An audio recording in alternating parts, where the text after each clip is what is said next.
Technology could prove to be a useful tool in the fight against COVID-19.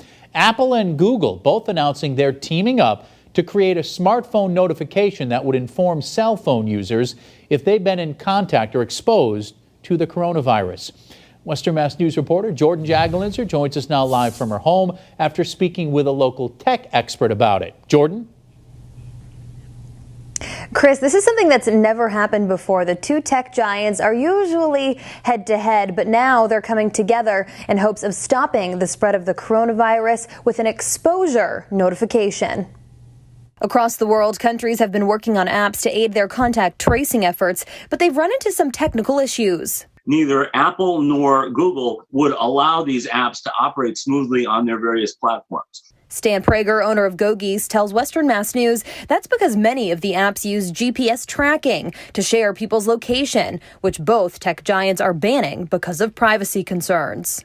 One of the issues was that a lot of them use GPS technology, and for privacy concerns, the Droid phones and the iPhones, they don't want to let people track you where you are. Another problem, the apps don't work on both interfaces. So together, they're teaming up to create one app that uses Bluetooth technology instead, which would detect whether someone who's downloaded their app has spent time near another user who tested positive for the virus. It's just a matter of identifying the person, and then the data will go back to health professionals who can collect this data, collate it, and utilize it in a positive fashion. The identity of app users will be protected and remain anonymous, and both Apple and Google have made it clear users have the choice whether or not they want to opt in. It isn't going to get automatically installed without your permission. The goal is to eventually incorporate the technology into system updates. They are going to incorporate it into their OS coming up. So when you get a new OS from Apple or on a Droid,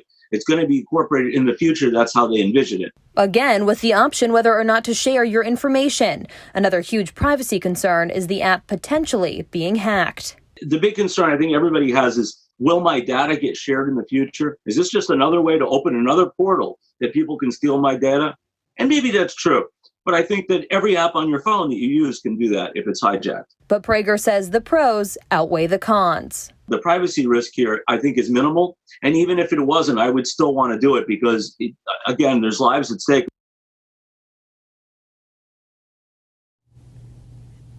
Some states are using their own apps for contact tracing. PRAGER says that his guess is once this app becomes available, more people will be able to use it, and thus states will transfer over to this so that they can collect more data. Reporting live from home, I'm Jordyn Jagolinzer.